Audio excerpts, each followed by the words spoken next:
Good afternoon, all. Please bear with us for a minute. We're letting everybody log in and having a little bit of connection problem, so just give us a second and we will get started.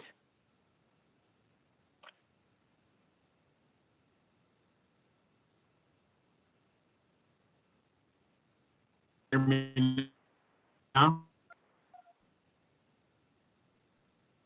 Try again.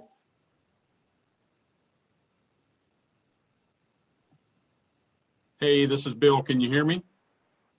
Yes. And Bill, I have opened up the webinar to our participants, so they are on, and so is Sharita.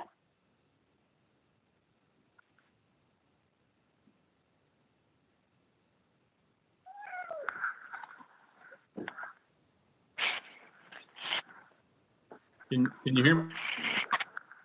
Yes, we can hear you.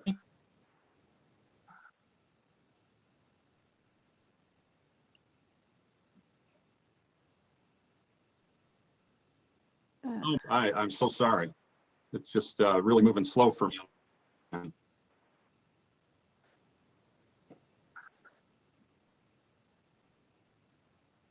Sharita, you want me to drive, right? No, I can drive, Bill. I can drive because I'm already sharing my screen. Great.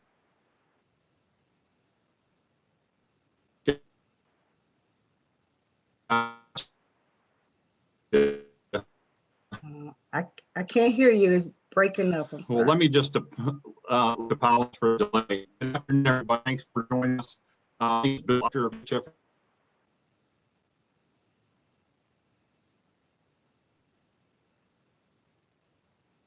Until right now. So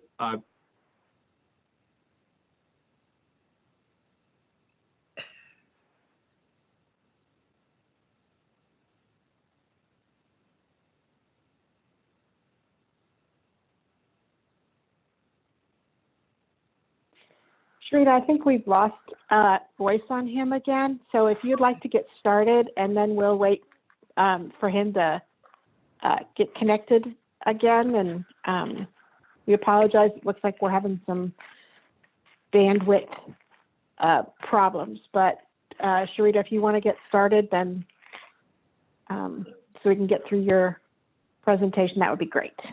Okay. yeah, please welcome the folks from. I can't hear him again. Well, good afternoon, everyone. My name is Sharita Bentley, and I am the Hospital Service Representative for the North Region. On today's agenda, we're going to discuss multiple authorizations for the same date of service, inpatient Part B only claims. I have a couple of policy updates, and at the end, we can answer some questions if you all have any.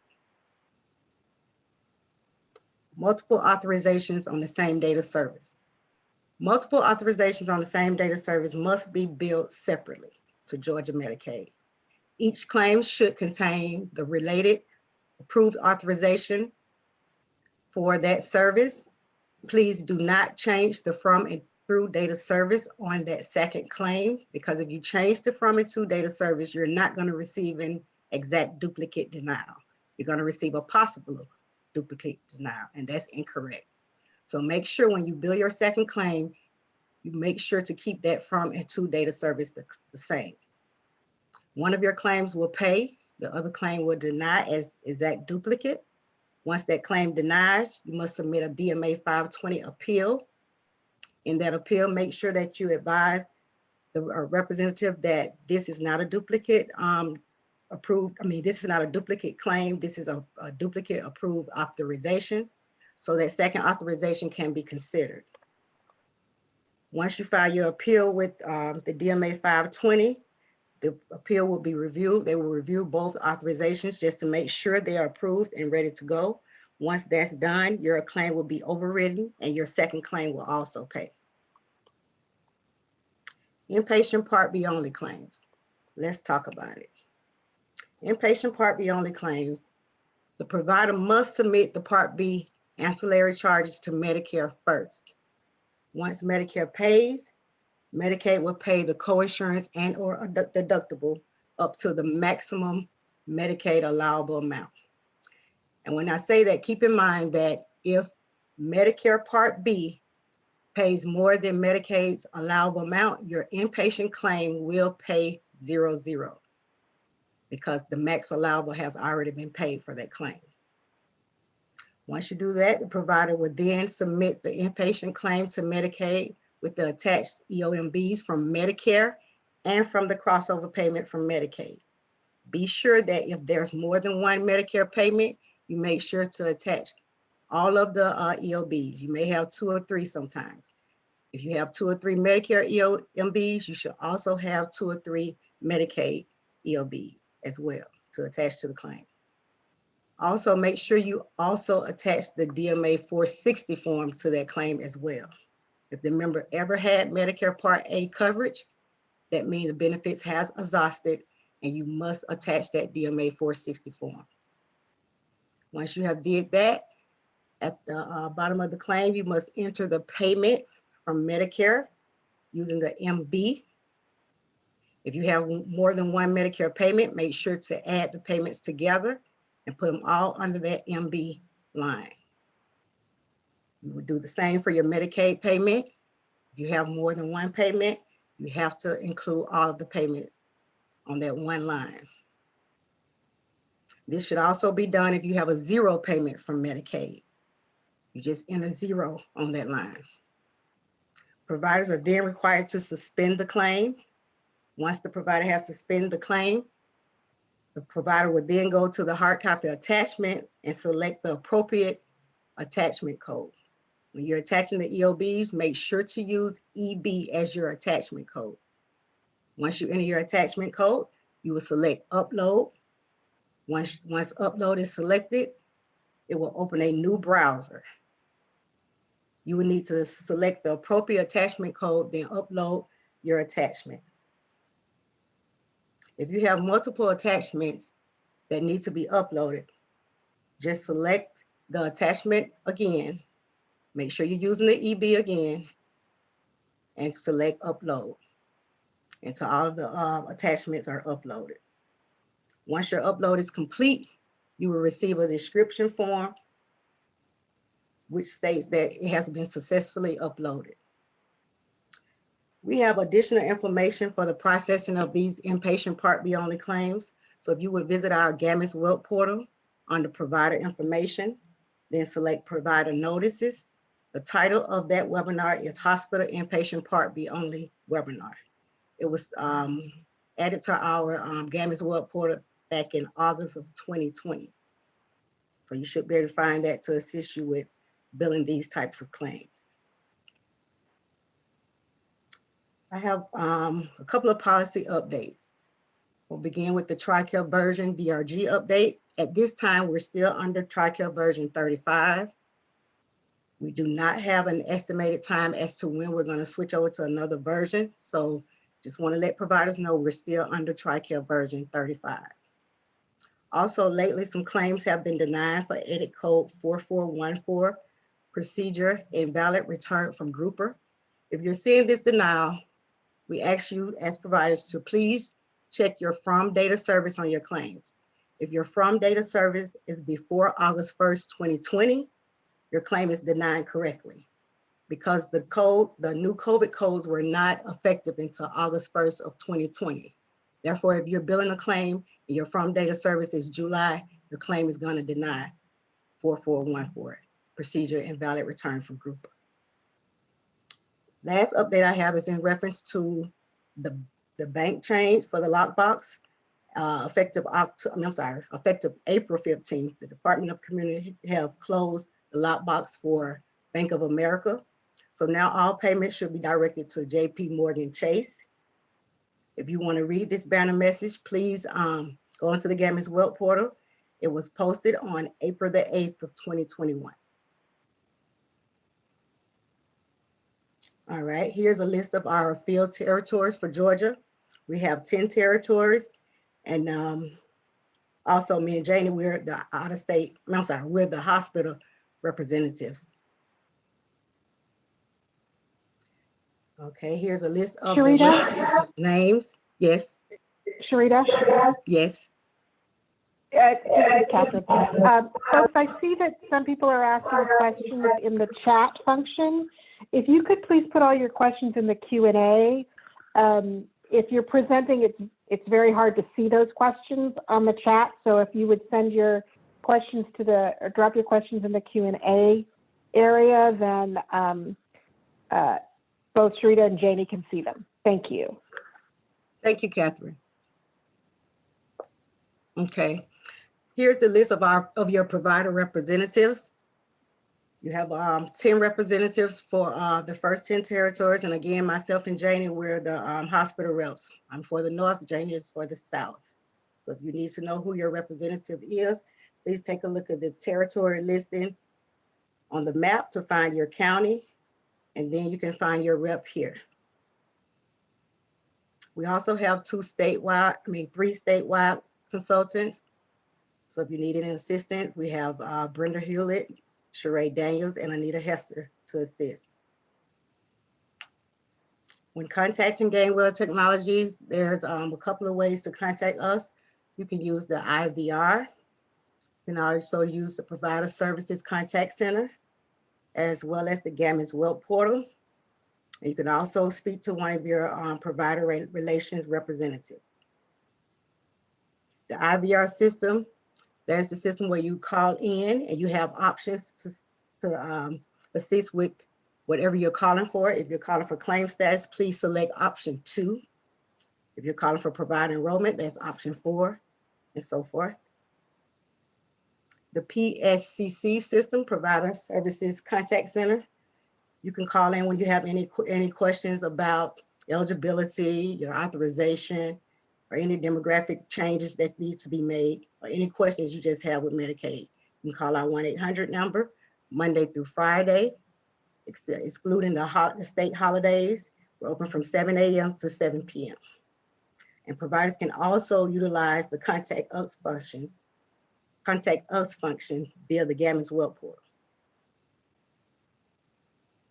If you want to contact your provider rep, again, you log onto the GAMIS web portal, and there you will have to click on web portal. Once you logged in, you will see the contact us information under contact information.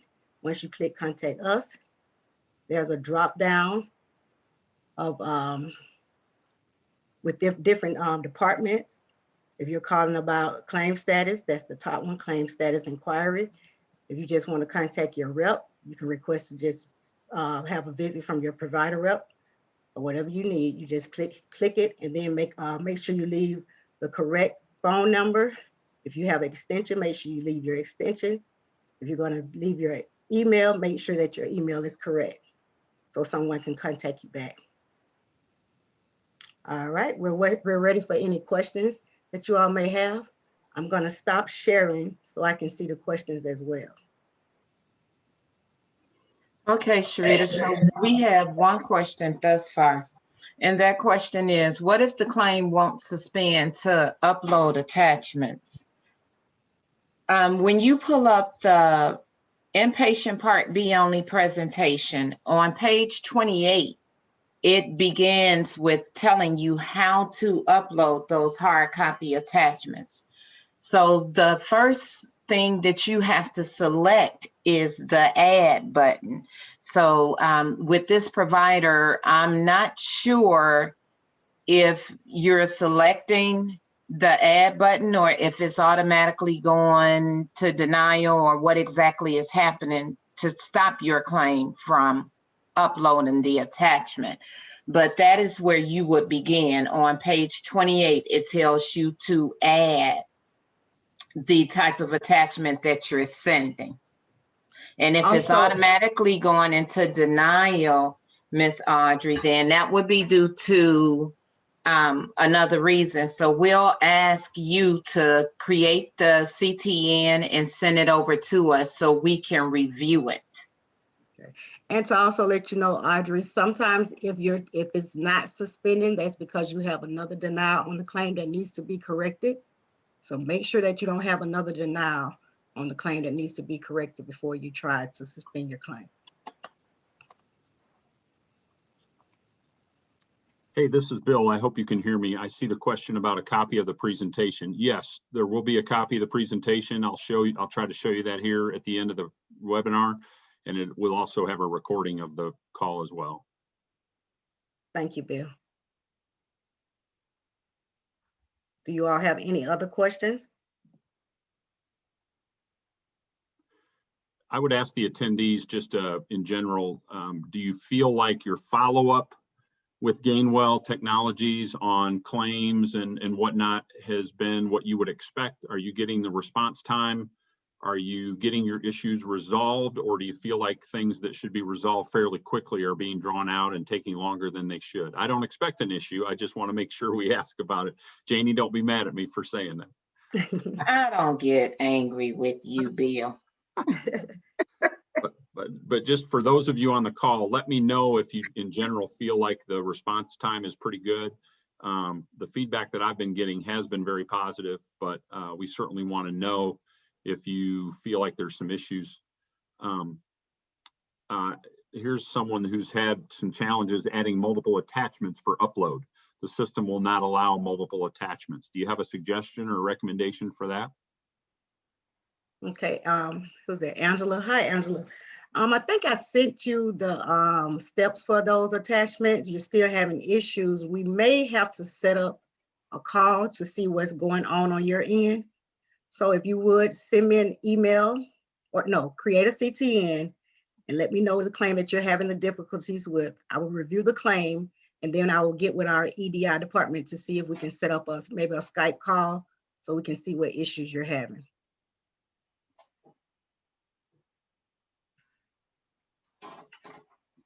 Any other questions related to your communication or follow-up response time with Medicaid? Okay.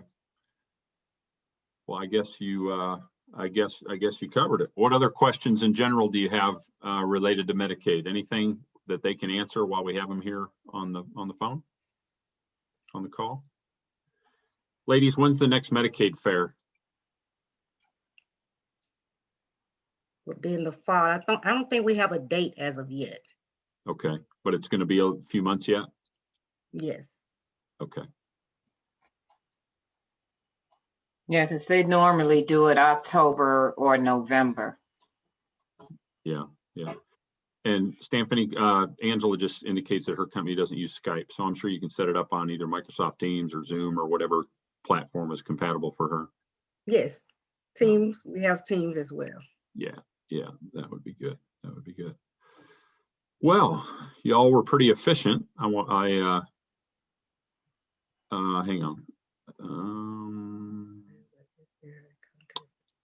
Here is another question that came in. Is there a contact for EDI issues? Facility not receiving remits electronically anymore. Is there a contact for that? We do have a contact, but we can't give out the contact information. Can you mind me asking which hospital this is? Yeah, Regina. I got it. You do. Are you trying to pull, I'm not sure if she's trying to pull the remits based on the payee ID number, or if you're trying to pull your remit based on provider ID number. Your remit should be pulled under your payee ID. If you're having trouble doing that and you're following it under the payee ID, then send me an email and we can look at that. And that provider has my email address, so I am allowing her to send it to me in an email so we can see what's going on, because normally they're pretty good with that. So it may be something that's happening with your system if you all have transferred over to another system. But let's look at it. And we had a question come in about how about just general ongoing portal education classes?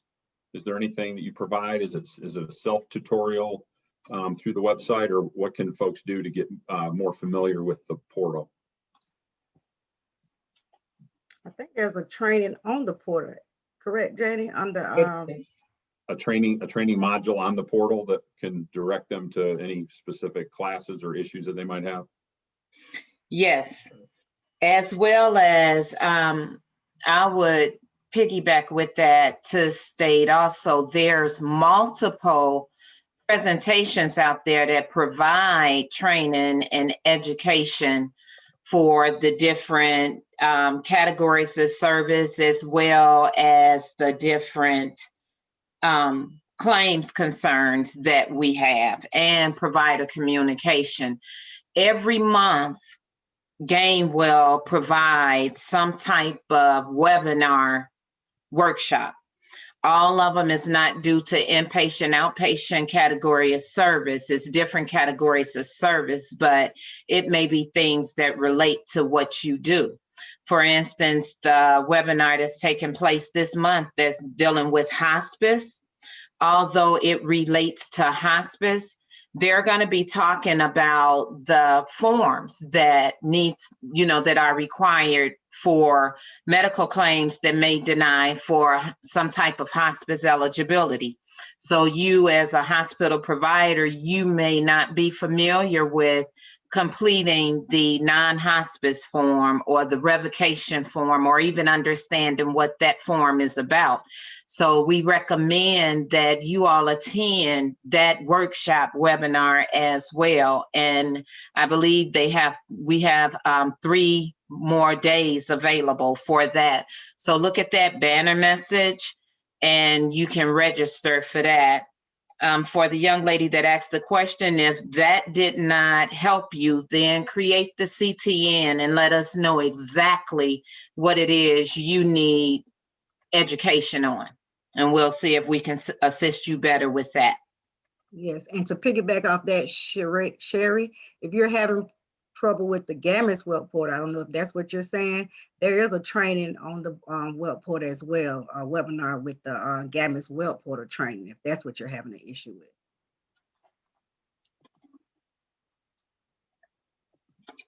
Okay. All right. Let me show, well, looks like maybe another question came in here. Let's see. No, that was just Sherry acknowledging your answer. So let me, I wanted to share a couple things real quick. So this is the Georgia HFMA chapter website. So for the presentations for all of the webinars this week, what you'll do is you'll go over to the media tab here on the chapter website, and it's georgiahfma.org. You'll go down to the document library under media. You'll click on that, and that'll take you to, you see the section along the left-hand side here. You'll go to in case you missed it, double click on 2021, virtual payer forum, and we will have the presentations in there along with the YouTube link to be able to access the presentations, the recording of the webinars today. So I wanted you to be familiar with that. And I also wanted to take just a minute to thank our Georgia HFMA corporate sponsors.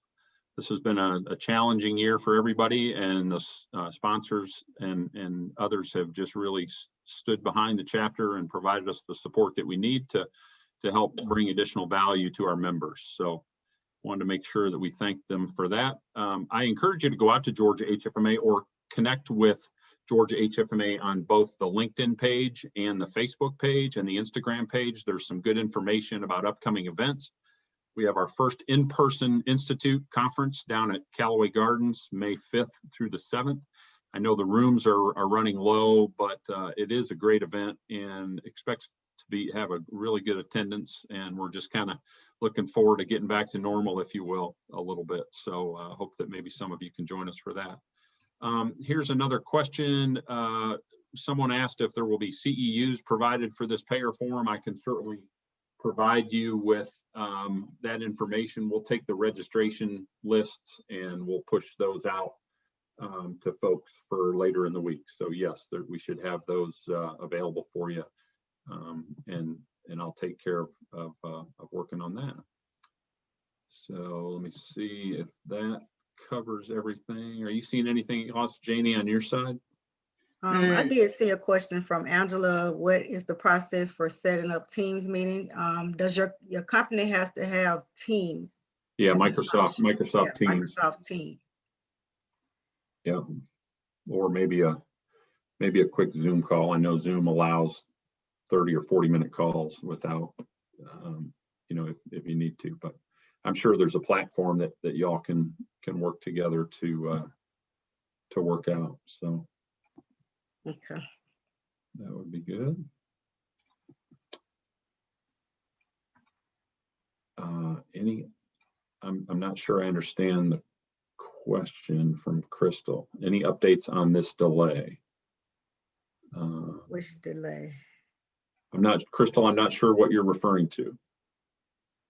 Oh, she asked the question, she made a statement. There has been a delay on 962 forms being uploaded into GAMIS to show active coverage. Okay.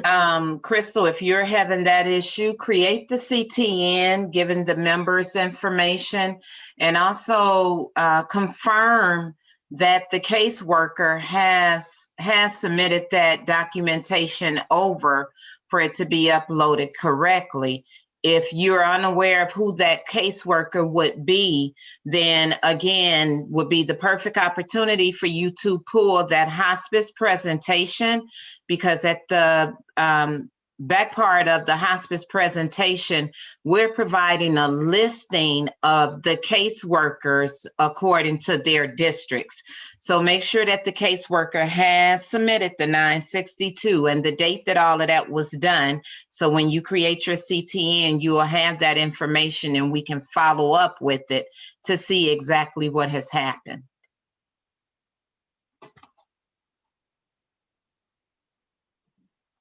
Okay.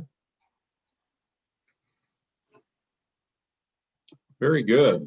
Well, ladies, we sure do appreciate your participation today, and thank you for your continued support of Georgia HFMA. It you know, really requires a partnership, as you all know, to make this work. The hospitals have been providing, and will continue to provide a good bit of care to their communities that they rely on Medicaid for reimbursement. So we thank you for your continued partnership.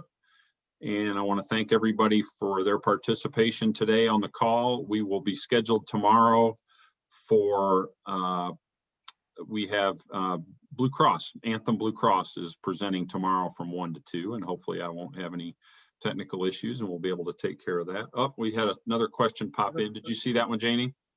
Yeah, how do we, It went away. you got it, Sharita? I seen it, but I can't see it anymore. It went away on my. How do we get a baby's date of birth corrected? We submitted the information correctly, but it appears to have been entered incorrectly. Okay, the member's parent has to call and update that information in our system. Okay. Or maybe the caseworker.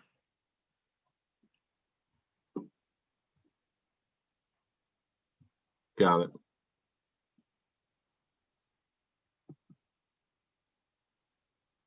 The mother states that she has been to DFAC several times, so that seems unusual. Mm-hmm. We can talk about that one. Let's talk about that one. So send me the email and I'll get back in contact with you. And we can schedule something for your EDI concern as well as this. And I'll be able to see exactly what the defects worker did or what we have on file.